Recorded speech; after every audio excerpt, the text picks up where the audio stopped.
जय बोलो कल्याण महाराज की। अब सफल होगा।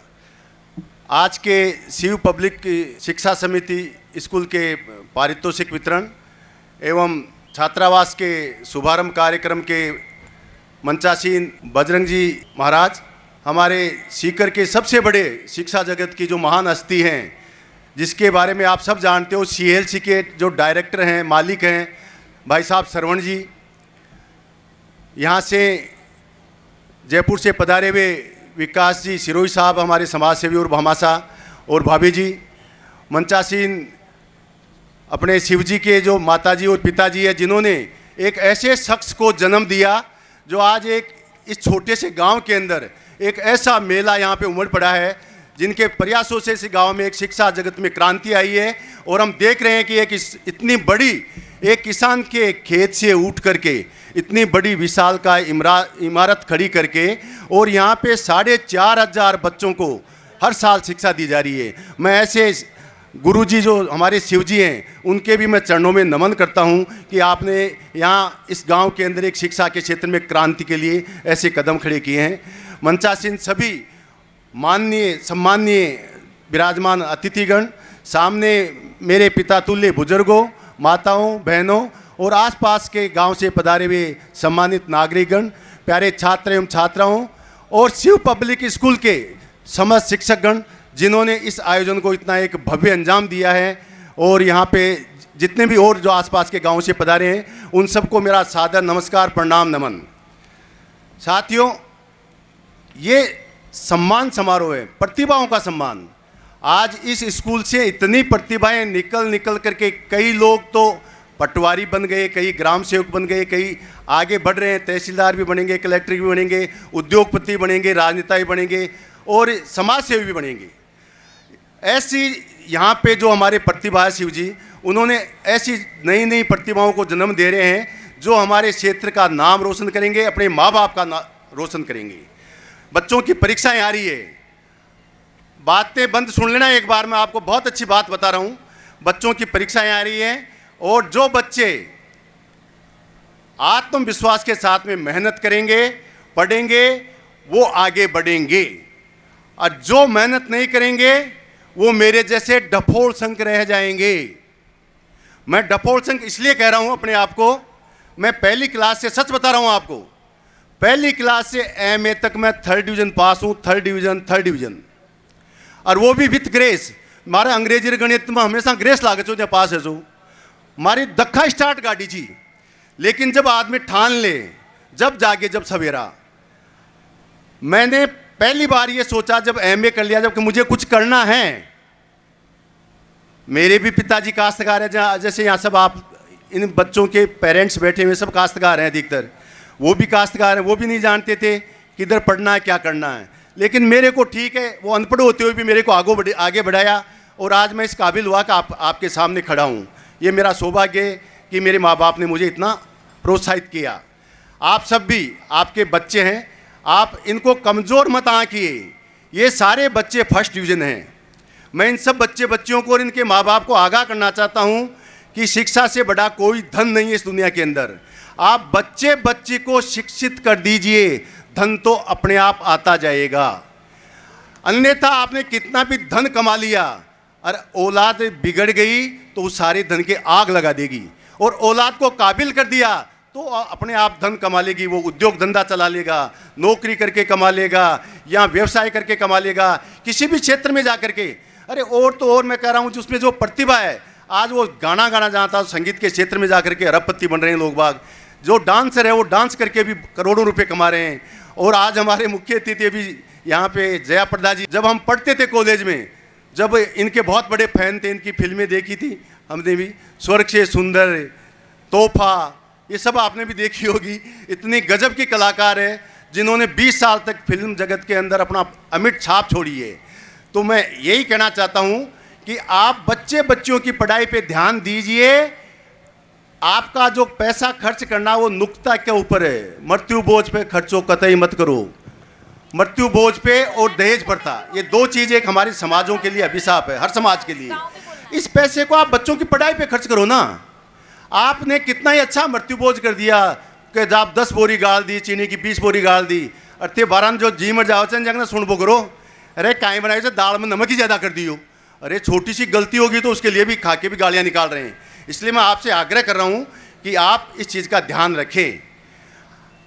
बच्चियों को पढ़ाई के लिए मैं ये बता देना चाहता हूँ कि आत्मविश्वास होना चाहिए। परीक्षा आ रही है, परीक्षा के अंदर आप जब परीक्षा देने जाओगे तो आप पेपर को देखोगे तो पेपर के अंदर शुरू में हो सकता है 2-4 क्वेश्चन कठिन आ जाए। कठिन आते हैं बच्चे घबरा जाते हैं कि यार ये तो पेपर ही बहुत कठिन आ गो। अरे पेपर कठिन नहीं आया, पेपर तो बहुत इजी आया है, लेकिन पढ़ते वक्त अपन ने क्या किया, बातों में रह गए, ध्यान को इधर उधर बटा दिया और शुरू में वही प्रश्न आ गए। तो ऐसे जो बच्चे हैं मैं उनको आगाह करना चाहता हूँ कि हो सकता है 1-2 क्वेश्चन आपके उस वक्त जब पढ़ाई की, जब ध्यान में नहीं रहे हो और आप इधर उधर विचलित हो गए हो, तो आप उनको 1-2 क्वेश्चन को छोड़ दीजिए। जब आप आगे चलोगे तो आपको लगेगा पेपर बहुत इजी है, और जब पेपर थोड़ा थोड़ा हल करोगे तो आपके अंदर आत्मविश्वास बढ़ता जाएगा, और आत्मविश्वास ही सफलता की कुंजी है, ध्यान रखना आप। इसलिए कभी भी पेपर में 1-2 क्वेश्चन कठिन आ जाए तो घबराए नहीं, आप उसको हल करते जाएं। आपको जाकर के आगे आपके रुचि के क्वेश्चन मिलेंगे और उसी हिसाब से आप उनको समाधान करते जाएं। दूसरी बात मैं ये कहना चाहता हूँ कि कोई भी प्रश्न को हल करो। मैं बच्चों को कर रहा हूँ, यहाँ बहुत सारे अपने 4,500 बच्चे हैं। प्रश्न को हल करो तो ये ध्यान रखो कि हमारे प्रश्न में पूरे में से पूरे उत्तर वो नंबर आने चाहिए। पूरे नंबर कब नहीं आते, जब अपन प्रश्न का उत्तर या तो गलत लिख रहे हैं, या लिख ही नहीं रहे, आधा लिख रहे हैं, या जो टीचर पूछ रहा है वो चीज़ नहीं लिख के अपन दूसरी चीज़ लिख रहे हैं। मैं सभी बच्चों को एक उदाहरण देके एक छोटा सा क्वेश्चन बताना चाहूँगा। जैसे पुष्कर के बारे में एक प्रश्न आ गया, तो पुष्कर के बारे में प्रश्न आ गया तो उसके बारे में कई बच्चे लिखेंगे पुष्कर के बारे में कि पुष्कर अजमेर में है, पुष्कर में ब्रह्मा मंदिर है, एक बच्चा लिखेगा पुष्कर में झील है, एक लिखेगा मेला लगता है। इस प्रकार अपन अगर एक ही पक्ष को लेंगे तो अपने 2 में से चौथा ही नंबर आएगा, आधा नंबर आएगा। लेकिन अपन ने उसके बहुपक्षीय दृष्टिकोण को देखा, बहुपक्षीय दृष्टिकोण, हर चीज को, आर्थिक, सामाजिक, राजनीतिक, भौगोलिक, धार्मिक, अगर हर पक्ष को उस प्रश्न के अंदर पिरो देंगे तो अपने पूरे 2 नंबर का प्रश्न तो 2 नंबर ही आएंगे। जैसे मैं आपको बता देना चाहता हूँ, इस प्रश्न का उत्तर बताऊं, वैसे हर प्रश्न का उत्तर आपके बच्चे भी वैसे ही लिखेंगे तो पूरे 2 नंबर आएंगे और वो टॉप करेगा। पुष्कर राजस्थान के अजमेर जिले में स्थित सामाजिक, आर्थिक, भौगोलिक और धार्मिक नगरी हैं, जो विश्वविख्यात बर्मा और सावित्री मंदिर, विश्वविख्यात बर्मा और सावित्री मंदिर, अंतर्राज्यीय पशु मेला, पवित्र पुष्कर सरोवर, गुलाब की खेती और मतलब राष्ट्रीय स्तर पर पर्यटक क्षेत्र में विश्वविख्यात नगरी है। अब इसमें भौगोलिक आ गया राजस्थान के अजमेर में, धार्मिक आ गया बर्मा और सावित्री मंदिर, पुष्कर सरोवर, पर्यटक के क्षेत्र में आ गया पर्यटन है, इधर ये आ गया सांस्कृतिक के क्षेत्र में आ गया कि वहाँ पशु मेला बढ़ता है।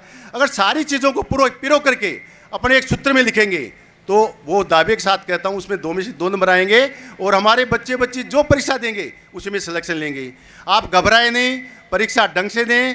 पहली से एमए तक 3rd डिवीजन आदमी अगर आरएस बन सकता है तो आपके बच्चों में इतनी क्षमताएं हैं, सब 1st डिवीजन है। मैं यहाँ आकर के स्कूल में 1-2 बार बच्चों को देख के गया हूँ। शिव जी की जो फैकल्टी है, इतनी क्वालिटी की फैकल्टी है, इतना अच्छा पढ़ाती है, सारे बच्चे 1st डिवीजन 2nd डिवीजन आ रहे हैं, और मैंने तो 70-80% से कम या किसी के देखे ही नहीं। तो मैं जब 33% वाला स्टूडेंट आरएस बन सकता हूँ तो ये यहाँ के पढ़ने वाले बच्चे हैं, वो यहाँ से निकल करके डॉक्टर बनेंगे, इंजीनियर बनेंगे, आरएस बनेंगे, आईएएस बनेंगे, जज बनेंगे, वकील बनेंगे। अरे और तो और ये पढ़ लिख करके उद्योग में और व्यापार में जाएंगे तो वहाँ भी बहुत अच्छी तरह उसका आपको रिजल्ट देंगे। इसलिए मैं फिर एक बार कह देना चाहता हूँ कि बच्चों को कहो मनोयोग से पढ़ें, और 10वीं पास करने के बाद में बच्चे की जो रुचि है आप उधर उसको भेज दीजिए। अपन करते क्या है, 10वीं में अपना गांव का बच्ची के 80-90% नंबर गणित में आ रहे हैं और उस बच्ची को अपन 8 दिला रहे हैं। अरे जिस बच्चे के 10वीं में गणित में 80% नंबर गांव में आ गए, आप यहाँ अगर हमारे साइंस मैथ्स नहीं है, आप टोंक भेज दीजिए, आप जयपुर भेज दीजिए, ये श्रवण जी बैठे, इनकी सीएलसी में भेज दीजिए, गरीबों को तो ये वैसे ही शिक्षा देते हैं, वहाँ भेजिए। जो आप वहाँ से आईआईटी करके 12वीं पास करने के बाद में आईआईटी करके करोड़ों का पैकेज मिलता है और गरीब गरीब बच्चे ही करोड़ों कमाते हैं। ये ध्यान रखना। जो आप सोचते हो कि शहर वाले ज़्यादा नंबर लाते हैं, शहर वालों में इतना दिमाग नहीं है जितना दिमाग गांव वाले बच्चों में है। ये शारीरिक रूप से भी मजबूत हैं और मानसिक रूप से भी अपने गांव के बच्चे मजबूत हैं। साइंस में अगर बच्चे के अच्छे नंबर आ रहे हैं तो मेरे कहने से उसको साइंस बायोलॉजी दिला दीजिए आप। साइंस बायोलॉजी के बाद में क्या होता है, साइंस में मैथ्स और बायोलॉजी में जो बच्चे होशियार है, 12वीं के बाद में बच्चे को लाइन मिल जाती है। लाइन का मतलब अगर वो मैथ्स है तो उसका आईआईटी में या पीएमटी में सिलेक्शन हो जाएगा तो इंजीनियर बन जाएगा, और अगर उसका बायोलॉजी है तो 12वीं पास करते ही पीएमटी में सिलेक्शन हो जाएगा, डायरेक्ट डॉक्टर बन जाएगा। डॉक्टर आज इतनी बीमारियां हो रही है, अपने गांव के अंदर भी एक क्लिनिक खोल के बैठ गया तो लाखों रुपए महीने के कमाएगा और हमारे गरीब घर की दशा बदल जाएगी। इसलिए आप ये ध्यान रखें, बच्चे की जो रुचि है वहीं भेजें। जमीन को बेचना तो बच्चों की पढ़ाई के लिए बेचें, नुक्ता करने के लिए और दहेज देने के लिए नहीं भेजें। और बच्चियों के लिए मैं खास तौर से कहना चाहूँगा कि पढ़ाई के लिए 2 घर को बच्ची सुधारती है। आप बच्ची को जरूर शिक्षा दें, इनको योग्य बनाएं, काबिल बनाएं, प्रतिभाएं इनमें हैं, इस बात का आप पूरा ध्यान रखें। मैं पुनः सभी बच्चों के भविष्य के लिए, उज्जवल भविष्य के लिए भगवान से कामना करता हूँ कल्याण से। और आपके जहाँ पे जो पधारे हुए सभी बुजुर्गों को, माताओं को, बहनों को और भाइयों को मैं प्रणाम नमन करता हूँ। साथ ही शिव जी और इनके माताजी पिताजी के चरणों में विशेष नमन करना चाहता हूँ। मुझे यह बुलाया, मान सम्मान दिया और इतना भीड़ को देख करके मैं भी अभिभूत हूँ कि वास्तव में शिव जी ने बहुत कुछ कमाया है, लोगों का प्यार कमाया है, और प्यार से बड़ी कोई पूंजी नहीं होती है, ध्यान रखना आप। सबको बहुत बहुत शुक्रिया, धन्यवाद।